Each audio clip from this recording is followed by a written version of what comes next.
Asante mpendwa, katika nyakati kama na hizi ambazo utajitahidi tena kusikiliza mafundisho kama haya ambayo tumekwisha kukuahidi tena kukuletea, na kama ilivyo desturi yetu, tunakuwa watu wenye kwenda kwanza na maombi kabla tuingilie somo zetu za leo. Ushukuriwe Mfalme unayekaa mahali patakatifu mno.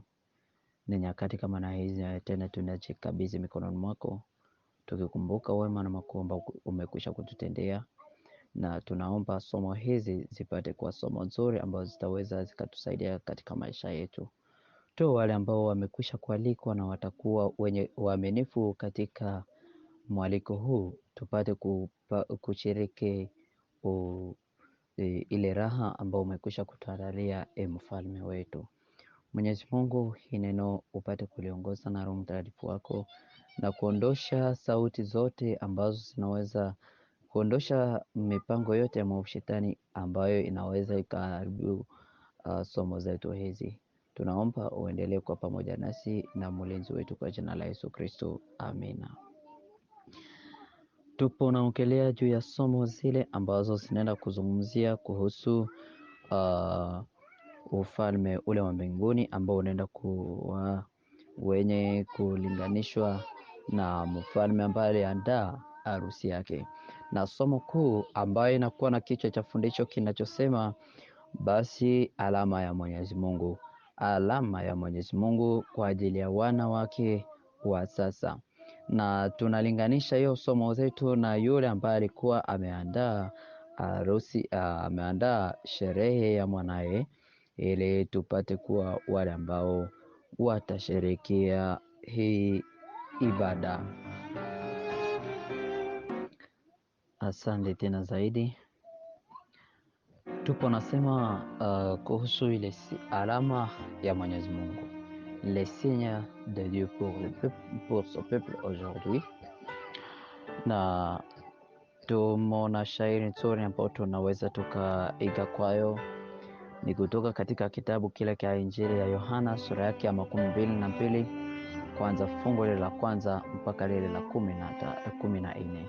Matthieu 22 verset 1 jusqu'à 14, qui va nous parler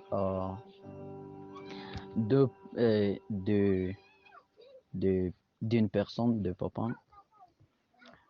de roi, qui prépara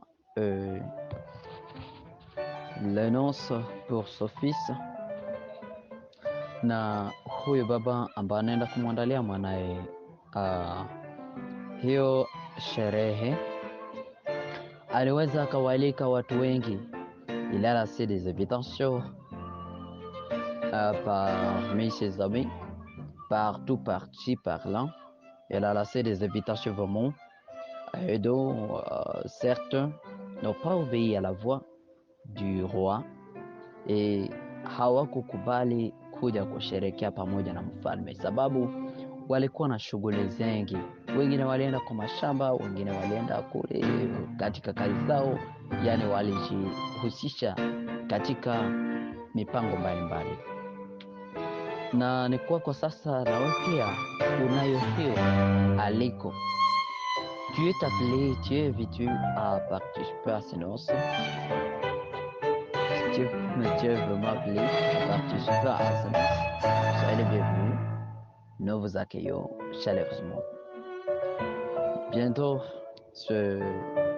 nous allons vous montrer qui est le marié, qui est l'auteur de ce mariage. Venez s'il vous plaît, ne tardez pas.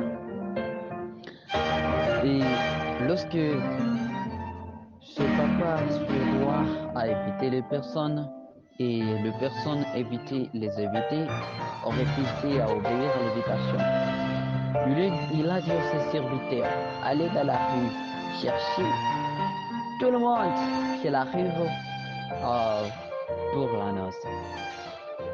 Et ils se sont installés et appelé chaque personne à sortir, à obéir la voix qui l'appelle.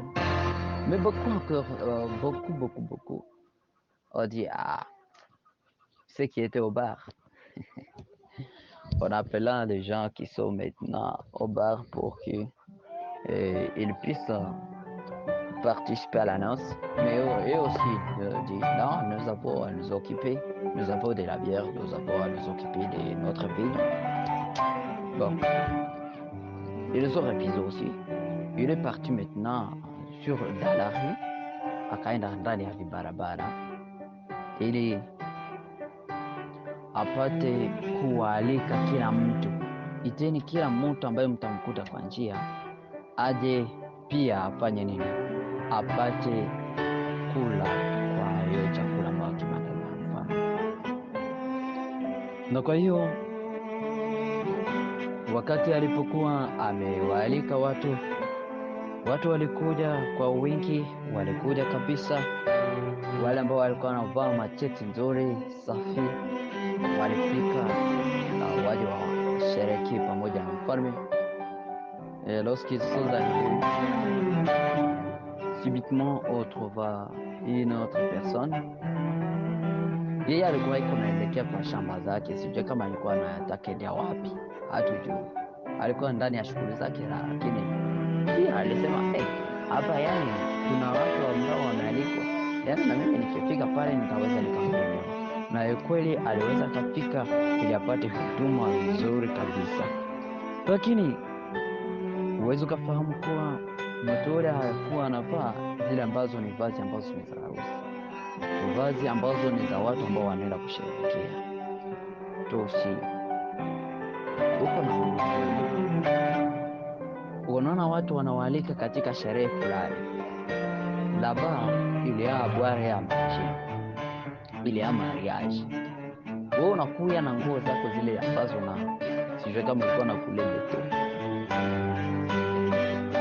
sijui kama ulikuwa na lima, unakaa matope yote, unakuya na kila kitu kilichokucha. Sasa mfalme alipomwona, il a dit non, c'est ton messie, qu'est-ce qu'il fait ici? Prenez-le et jetez-le dehors. Basi walimshika na wakamtupa nje, mahali ambapo ataweza kalia.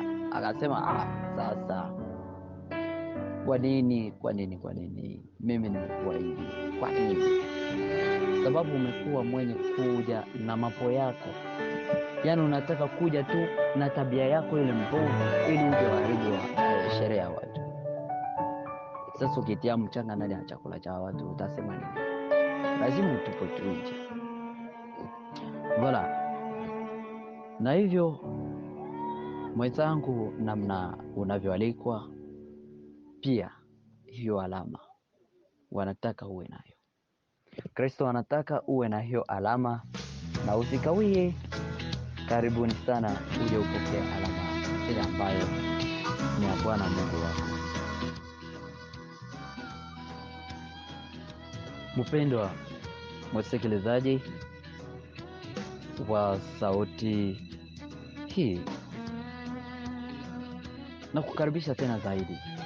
Mara nyingine tunaweza tukasema Mwenyezi Mungu amekuwa ni mwenye kutualika katika sherehe mbalimbali. Nous sommes invités dans beaucoup de services de l'Éternel, mais nous nions l'appel de Jésus-Christ. Qu'est-ce que vous voulez que Dieu fasse pour vous? Vous voulez quoi au juste? Vous êtes appelé, mais vous ne voulez pas répondre à l'appel. C'est pourquoi je vous le dirai, mes frères et sœurs, kama alama Mwenyezi Mungu inaweza ikawa, basi hiyo alama inatakiwa kuipokea. Endapo tutasoma ndani ya kile kitabu ambacho ni cha Ufunuo 13, kitabu cha Ufunuo 13, Apocalypse chapitre 13. Apocalypse chapitre 13, à partir du premier verset, nous trouvons que il y a une bête qui sortait des eaux et une autre bête qui sortait du sein, qui sortait de la terre. Et nous voyons certainement que ces animaux se sont convenus pour maltraiter le peuple de Dieu. Et lorsqu'ils se sont convenus pour maltraiter le peuple de Dieu, nous constatons avec amertume que ces deux animaux, ils ont comme un signe le 666. D'abord, leur objectif est que changeons d'abord la loi de Dieu. Changeons d'abord la loi de Dieu. Si nous lisons le livre de Daniel, chapitre 7, 25 et 20, nous trouvons que ces deux animaux, l'autre avait une petite corne. La petite corne qui dit, non, changeons la loi. Ils ont songé à changer la loi et prononcer des fausses paroles contre les Seigneurs. Et puis, tu veux quoi? Tu sais quoi? C'est vivant ses pensées maintenant et que la loi de Dieu est changée. Et beaucoup de personnes ont crié à ces deux animaux. L'un sorta des eaux signifie une personne élie par beaucoup de personnes. Par beaucoup de personnes. Les eaux signifient un milieu de personnes. La terre signifie un petit heure, un petit peuple. Ces deux genres de peuples, un grand peuple et un petit, se sont unis pour changer la loi. Donc les élus ont changé la loi. Et après, on t'a dit quoi? Ces gens, beaucoup de personnes ont voté ces deux gens. Mais la loi de Dieu est pour certaines personnes. Certaines personnes ont cru à la parole de Dieu et doivent toujours respecter ce qui est écrit dans la Bible. Basi, na hivyo kama neno la Mungu liliweza likabadilishwa, wanatafuta nini? Wanatafuta kuzima iliyo alama ya Mwenyezi Mungu katika watu wa Mungu. Kuna alama ingine ambao wanaweza wakaleta, lakini Mwenyezi Mungu anayo yake. Tujaribu eti kusoma kile kitabu ambacho ni cha Mathayo, ni cha Kutoka 31, Exode 31 verset 12 à 14 et le verset 15 et 17, qui vont nous dire que Moïse a reçu la parole de l'Éternel, du Seigneur, lui disant, parle au peuple d'Israël. Vous observerez cependant mes sabbats, car c'est un signe entre vous et moi, d'âge en âge, ou de génération à génération, pour qu'on reconnaisse que c'est moi, le Seigneur, qui vous sanctifie. Vous observerez le sabbat, car pour vous, il est sacré. Les alliances perpétuelles pour toujours entre le Fils d'Israël et moi, il est le signe qu'en 6 jours, le Seigneur a fait les cieux et la terre, mais que le 7e jour, il s'est reposé. Il a cessé avec ce travaux. Voilà. Quand on nous dit wachaguliwa ni wachache, tu ni wale wachache ambao wamekwisha kuishikilia hiyo alama ya Mwenyezi Mungu, na wakati unakuja hiyo alama inawekwa ndani ya nini? Vipaji vya nyuso zao. Sijui kama utapokea alama mnyama ama utapokea alama ya Mwenyezi Mungu, ila unaalikwa kupokea hiyo alama. Usio mwenye kupuuzia maneno ya Mungu na usio mpinzani kila mara, na hivyo utaweza kubarikiwa milele zote.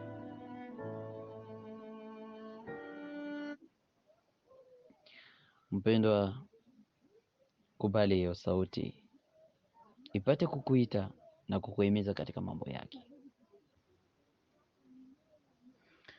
Asante mpendwa, katika nyakati kama na hizi ambazo utajitahidi tena kusikiliza mafundisho kama haya.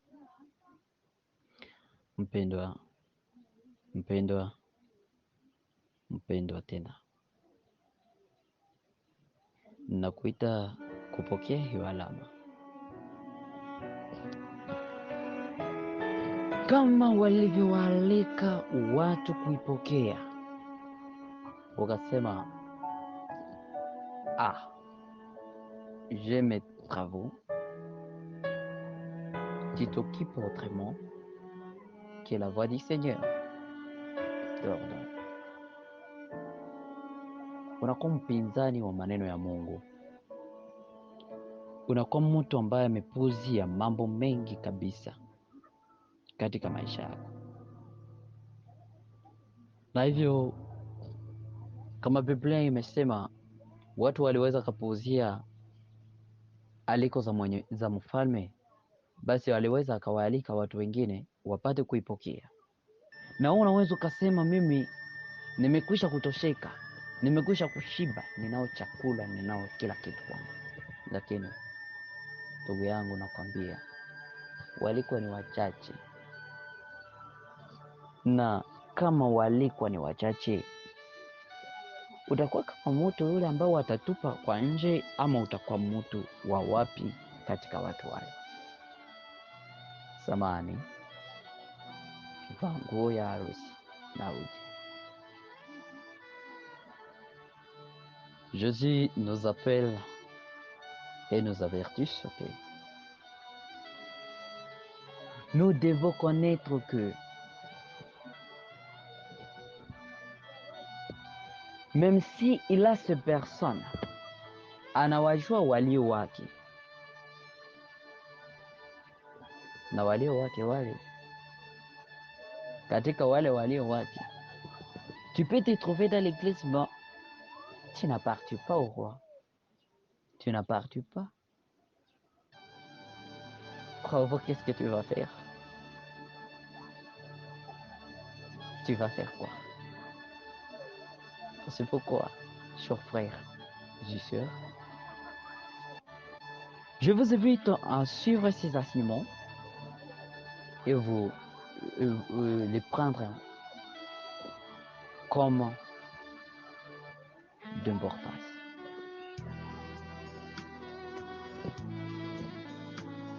Le Seigneur nous a donné le sabbat. Le sabbat, comme quoi? Il nous a fait le sabbat comme les signes,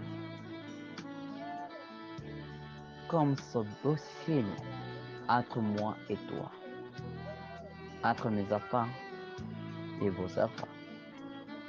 Ça sera notre signe entre moi et Dieu. Le sabbat nous a été donné. C'est à nous. Et c'est sabbat. Quand ces signes nous apprendront que c'est Dieu qui a fait le ciel et la terre pendant 6 jours. Et le 7e jour, il s'est reposé. Le sabbat, il s'est reposé. Il l'a sanctifié. Toi aussi, tu es appelé à sanctifier ce sabbat. Tu es appelé. L'observation du sabbat, c'est bien elle que la bête a dû changer. Souvenez-vous de ce sabbat, du 7e jour, car à 6 jours tu as fait les terres et le ciel et tout ce qui est. Et le 7e jour, il s'est reposé, tout ce qui devra se reposer. Daniel chapitre 7, 25, il a tenté changer la loi et les temps. Les calendriers, il a voulu changer. Il a voulu changer quoi aussi? La loi de Dieu. Kumbuka siku ya Mungu na kuitakasa. Ni siku gani sasa? Jumapili, dimanche. Imebadilika tena, ni sabato kweli? Imebadilika. Ikumbuke siku ya Mungu, kumbuka siku ya sabato na uitakase. Kwa nini mmebadilisha hiyo? Le Papa a dit, comme Jésus ressuscité les jours du dimanche, que les bénédictions qui ont été mises dans les sabbats ont été exportées jusqu'au dimanche. Alors que non, la loi de Dieu est immuable. On ne doit pas changer ce qui est de Dieu. Si Dieu a voulu que quand ça soit changé, il devrait déjà le dire quand il était ici avec nous. Mais pourquoi? Dans Marc 2, chapitre 28, dans Marc chapitre 2, verset 28, il dit, le sabbat a été fait pour l'homme, mais pas l'homme pour le sabbat. Je suis le maître du sabbat. Jésus, le maître du sabbat. Tu peux avoir d'autres explications peut-être. À part ça. Bon, ce qui est que moi et toi, nous puissions recevoir le signe de Dieu. Ézéchiel chapitre 20, verset 11, 1, 12. Je leur donne mes lois et leurs fils connaîtraient mes ordonnances que l'homme doit mettre à pratique afin de vivre par eux. Je leur donnais ainsi mes sabbats comme un signe entre moi et eux, afin qu'ils connaissent que je suis l'Éternel qui les sanctifie. Ezekiel pia anaenda kushuhudia, anasema basi niliwapatia amri zangu, sheria zangu, pia hata kwa wanao. Il s'adressait au peuple d'Israël. Toi, tu es quel peuple? Tu es philistin? Tu es qui? Parmi tous ces peuples qui étaient, tu es assuré?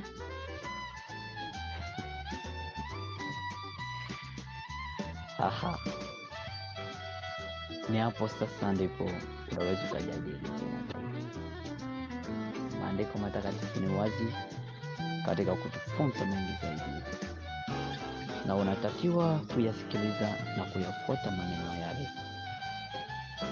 na hivyo tunavyotakiwa kuisikiliza na kuifuata. Tusiwe miongoni mwa wale ambao watakubali yale ambayo yalibadilishwa na binadamu ule. Mwenyezi Mungu anasema akili zake ni juu sana kuliko zetu. Yeye anakaa mahali pa juu sana kuliko sisi. Sisi tunakuwa chini, yanakuwa juu. Na uwezo wake ni juu kuliko sisi tulio chini tu. Namna mbingu zitakavyokuwa juu na njia zake juu, zetu tu zitakuwa ni chini. Mawazo yetu yote yatakuwa ni chini kuliko yake. Isaïe 55, verset 8 et 9. Lorsque nous lisons le livre d'Exode chapitre 31, verset 15, wakati tunapoambiwa pendant 6 jours on fera son ouvrage, mais le 7e jour c'est le sabbat, le jour de repos consacré au Seigneur. Kwa siku 6 utafanya kazi zako zote, lakini siku ya 7 ni siku ya pumziko, siku ya Bwana. Tu n'es pas un Seigneur pour changer ses lois. Tu n'es qu'un individu, tu n'es qu'un homme. Tu dois obéir à votre roi. Si nous avons Dieu, les rois a laissé des invitations, mais ils ont refusé l'invitation. C'est-à-dire qu'ils n'honoraient pas les rois. Le roi n'a pas été honoré, n'a pas été considéré comme un roi. qui doit donner l'ordre et qu'on les suive. C'est su que vous aussi, vous êtes devenus indigents. Vous ne voulez pas écouter ce qui est de votre Seigneur. Vous avez changé la loi. Vous avez voulu changer tout. Mais que Dieu nous pardonne. Et que nous aussi nous puissions mériter ce que Dieu tuweze tukapokea. Ni Mungu wetu na tunamtakiwa heshima. Tunatakiwa kufuata yale ambayo ni maelekezo yake. Tusiyapuuzie maneno yale. Exode 20 verset 11. Kwa siku 6 Bwana alizifanya mbingu na nchi na bahari na vyote vilivyomo ndani, na akapumzika siku ya 7. Na kwa hiyo Bwana aliweza kubariki siku ya 7 na kuitakasa. Wewe ni kama chombo ambacho mfinyanzi aliweza kukitengeneza. Isaïe 45 verset 9, 11 et 12. Vase parmi des vases de terre, l'argile dit-elle à celui qui l'a façonné. Que fais-tu? Et si parle l'Éternel, le Saint d'Israël et son Créateur. Veux-tu me questionner sur l'avenir? Me donner des ordres sur mes enfants et sur l'œuvre de mes mains? C'est moi qui a fait la terre et qui s'irole et créé l'homme. Wewe ni matope tu. Wewe ni matope. Ulitoka ndani ya ardhi ambao Mwenyezi Mungu aliifanya. Endapo utakataa kusikiliza sauti hii, kurudi matopeni ni dakika mchache tu, na ukomo inakuwa mbele yako. Sisi ni viumbe vidhaifu. Sisi ni viumbe ambavyo vimeumbwa na Mwenyezi Mungu. Kwa nini sasa tupuuzie sauti ya Mwenyezi Mungu? Kwa nini tuipuuzie? Yeye atakuwa ni mwenye kutulinda katika maisha yetu. Kwa hiyo tu wale ambao wanakuwa wenye kukataa aliko la mfalme, vivyo hivyo Mwenyezi Mungu anao wengine ambao wanaweza akawapatia hizo aliko, na wamevaa vazi la harusi. Wachaguliwa ni wachache, lakini waalikwa ndio wengi. Unaweza ukaalikwa,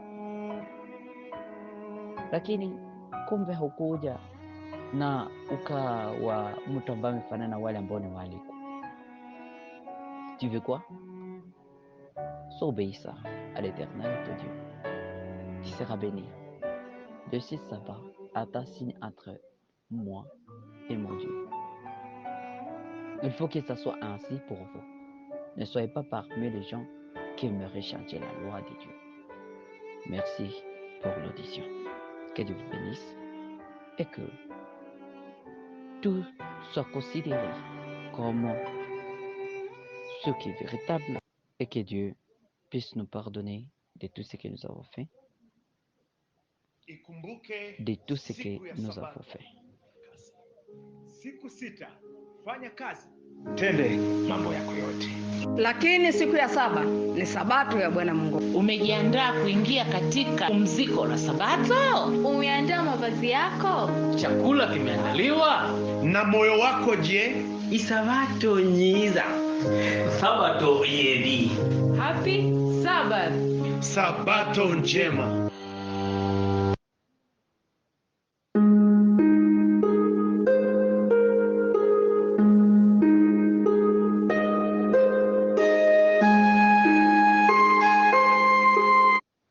Tutaomba. Asante Mwenyezi Mungu sababu ni mwema. Maneno haya tufunze tena zaidi. Tunapoenda kuleta maoni yetu katika mafundisho kama haya, Mungu kuwa kiongozi katika maneno yote ambayo tutaweza tukazungumzia. Endelea kuwa pamoja na kila mmoja wetu na kumbariki na ongoza hizi somo zipate kuwa nzuri katika maisha yetu kwa jina la Yesu Kristo. Amina.